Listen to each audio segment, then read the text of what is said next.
Abusia any come or channel so AGH Politics Avenue.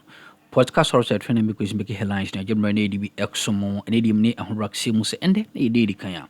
But so be subscribe to the channel. Hit notification bell so share na afofron so answer into me and Edium yanko eye amanyo senim. Na eye Chief Justice Baf Money and Ameno Kasei. Eja eguni chema onia enye asem koto akra. Na petitions makuma idua yedi ekugu na so ye efa eye Jinmensa any OSP hono a documentation regarding to fill petitions no meno ka say ija eguni chim say onfa a documentation na emfa embra upon tia onua enye asem koto akra na meno o ka say Alfred Okansi Ajemre abra oprobi into this matter. Yombo Ingra in Seminim. Shina Swam say Ahaksi a GH Politics Avenue. Justice Paul Bafoboni, who has been urged now to release all documents and correspondence regarding the recent failed petitions seeking the removal of the electoral commissioners. Now, the Chief Justice, as you may recall, this was on the 18th of February, as last month, concluded, based on the release that we got from the presidency, that the petitions, 7 of them against the chief, that's the electoral commission chair and her deputies, failed to meet the minimum threshold required for a full-scale probe to take place. Well, Dr. Ernest Nogbe, the Ashama Member of Parliament, is asking questions of the Chief Justice, essentially, through the Right to Information Commission. This is the RTI request that Dr. Ernest Nogbe, the Ashama Member of Parliament, on the ticket of the NDC, is asking questions of the CJ. It says, I am, quote, Dr. Ernest Henry Nogbe, a citizen of Ghana and a Member of Parliament for the Ashaman constituency. We have a copy of that RTI request, so we just pulled a few of the content out so you know exactly what the request is. Pursuant to Article 21 of the 1992 Constitution, and Section 18 of the Right to Information Act 2019, Act 989, I hereby formally apply to access information on the following. 1. The petition and all supplying documents that were presented to remove the Electoral Commission and her deputies from office under Article 146 of the 1992 Constitution. That's the first request. 2. The response to the petition by the committee. And 3. Details of the decision of the Chief Justice's report. Because the committee, as you might really be aware, this petition was submitted to the presidency. The president referred it to the Chief Justice. The committee was established, and Esnogba is asking for some detail, and then also the Chief Justice's response in the report regarding the decision to now do away with all of these petitions because it says it does not meet the minimum threshold. But if you recall, there was a leak of one of the letters written to one of the petitioners who submitted a petition for the removal of the EC chair and her deputies. And we got to know the reasoning of the Chief Justice, reason why these petitions against the EC and her 2 deputies were thrown out. This is the meat of it.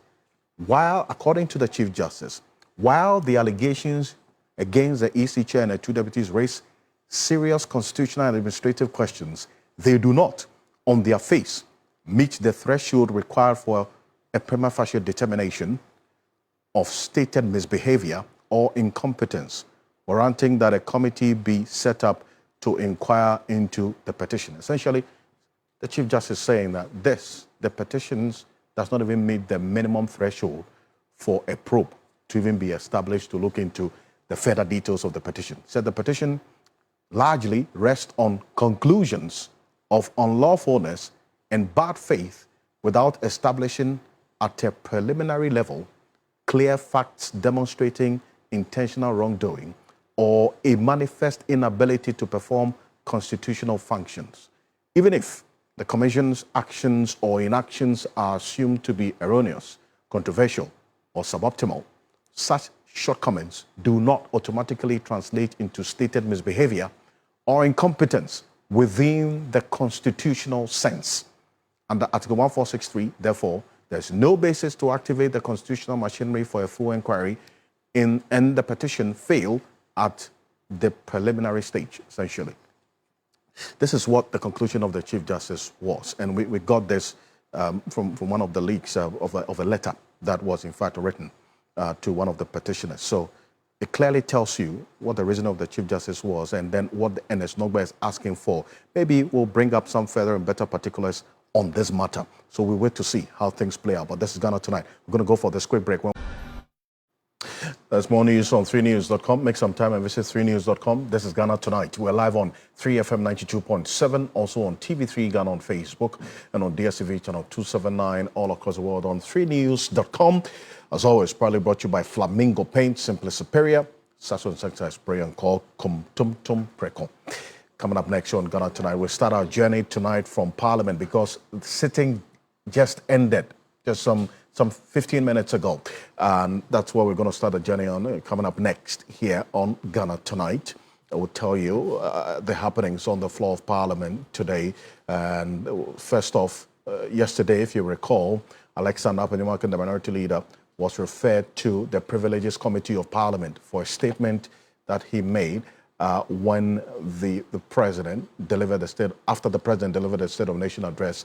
And he earlier today apologized for that statement for which he was referred to the Privileges Committee upon the issues that the Minister for the Interior, that's Mohamed Muntaka Mubarak, raised.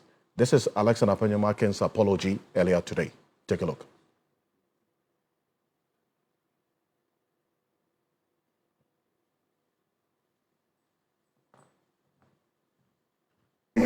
When a member feels strongly about a statement which is unintended, the right thing to do is to withdraw and apologize to him. Mr. Speaker, I proceed to do so and to assure him that concerns that would arise out of any matter shall be properly brought to his attention. But on this matter, as I've said before, I will repeat it for Hansa, that anything related to him or his ministry is withdrawn. And again, apologies to him.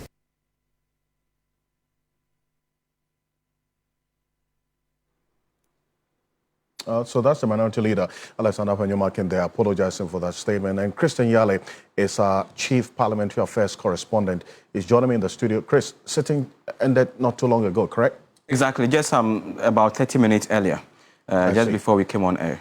Perfect. Now, let's start off from this point. After this apology, then what happened? Yeah, so we had the Minister of the Interior, Muntaka Mubarak Mohammed, responding that, in fact, he was hurt when all of these issues were being raised by the minority effort. He had raised the issue on the floor of Parliament even before Friday when the President went to Parliament to deliver the State of the Nation address. And he, Muntaka, yesterday indicated that he had engaged the minority leader to more or less even see him in private to make all of those claims available to him. But he desisted and decided to use the State of the Nation address forum to raise the issue. So he was hurt, but yet again, because the minority leader himself had apologized, and I've heard also because of that instance, today, instead of sitting beginning at 2 p.m., sitting began at almost 5 p.m., which means that they went into conclave to discuss this matter among the leadership. But he says that he welcomes the apology and is only telling members of parliament to be guided going forward when they are making such utterances. So we can take a listen to what Muntaka himself also said in reaction to that. Right. It's painful to be wrongly accused or your action to be misconstrued and be labeled differently from the intention that you have, especially when it's connoted with criminality and heavy wrongdoing. Who am I to say that I'm going to play God and I will not accept it? I accept it wholeheartedly, and I pray that this guides all of us. And if the debate or the comments made yesterday in any way was also hardship and the House decided that both or all that should be expunged, I think that may do all of us a lot of good. Well, so that's Mohamed Muntaka Mubarak accepting that apology. Exactly. But because this had been referred to the Privileges Committee yesterday by the First Deputy Speaker, who also presided over the business of the House today. Today, yes. What did he have to say about this? Yes, so essentially because both sides of the House had agreed that once the leader had apologized, then it makes nonsense of the referral to the Privileges Committee. And so the First Deputy Speaker, Bernard Ahiafo, based on that, dropped or reverted his referral of the minority leader to the Privileges Committee. He makes a further explanation. We can take a listen to what he said. I would order that the referrer to the Privileges and Immunities Committee for examination, inquiry, and reports is accordingly withdrawn. I will further direct that those words complained about said by the minority leader is accordingly ordered to be expunged from the record as if it does not exist. By so doing, the matter is put to rest. So, as the Right Honourable Bernard Ahiafo said, the matter has been put to rest. But beyond this, quite a number of things happened on the floor of Parliament. Yes. And even before the sitting ended minutes ago, the minority leader, Alexander Panyoma-Akin, has also been recorded to have been making an appeal regarding the former finance minister, Kenneth Ofori-Atta. Yes. What happened? See, Alfred, he's making a simple case that on Friday, some members of the majority caucus were seen holding placards with pictures of the former finance minister and labeling him as corrupt among other names. And that action, he says, has caused a big trauma on the family of Ken Ofori-Atta. You know that his brother is the MP for Fantiakwa South, Duke Alan William Ofori-Atta Amoakwata. And so that MP, who is a younger brother of Ken Ofori-Atta, has made a very strong complaint to him, the minority leader, that he has been troubled and affected by that action, and that even today, the Council of Elders of MPP summoned him, Alexander Panyoma-Akin, to deal with this matter. So he's appealing with the majority MPs to desist from that. Let's listen to him make that case on the floor. To the extent that the colleague is a junior brother of Mr. Ken Ofori-Atta, a former finance minister of this republic. No court has found him guilty. We can do our politics, but to also print his pictures deliberately.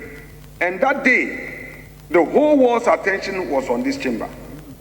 I would plead through my friend, the Chief Whip, to ensure that in future, any such action is curtailed, controlled, or stopped by him, so that this House would get the needed peace.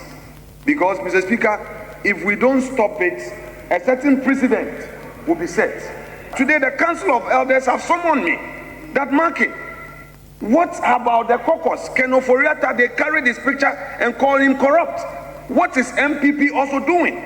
I want to assure the Honorable Duke Ofori-Atta, who has persistently, because I was not in the chamber, he still insisted that the family is so concerned that as a caucus, we have not dealt with this matter, and I had to rush into the chamber to make this plea.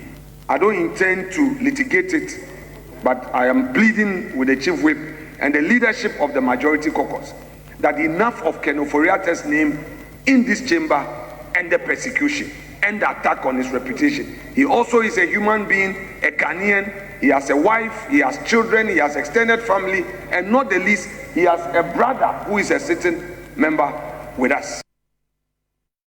So that's the concern. And Alexander Panyoma-Akin put the summons of the Council of Elders of the NPP into a context, because then this follows what the majority did regarding yes. the statement he made yes. about the recruitment into the security services yes. using that software or that platform. Exactly. Which the majority raised concerns and referred him to the Privileges Committee. Exactly. So now then the MPP Council or whatever say they also saw something. Yes. With the placards of Ofori-Atta during the State of Nation address. And it seems that's been very demeaning enough because Ofori-Atta is no mean an ordinary individual.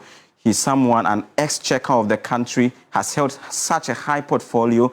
You can do your politics like he says, but don't go on that tangent of labeling him as corrupt when no competent court of jurisdiction has ascribed him as such. But we had a response from the majority. There was indeed, because the majority chief whip, Roxanne Nelson Dafemekpo, was of the case. I mean, in the pidgin, they will say, "Now who calls him?" Is of the view that had Mr. Ofori-Atta attended upon the invitation of Ghanaian legal authorities and come to respond to all of these, no one would have gone ahead to ask of his name or mention his name in that light. And so his simple request to the family of Ofori-Atta is that they should encourage Ken Ofori-Atta to return and to respond to some of these questions and submit himself to due process. This is what Roxanne Nelson Dafemekpo said. I am pained. I am pained that this matter is having some adverse impact on Duke. I am pained. Yes, I am pained because I can gauge the mood.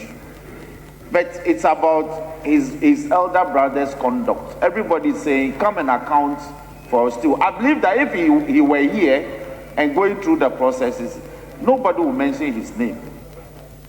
So on this note, I want to assure him that we will not antagonize him. Please, we will not antagonize him, especially when his sensibilities are concerned.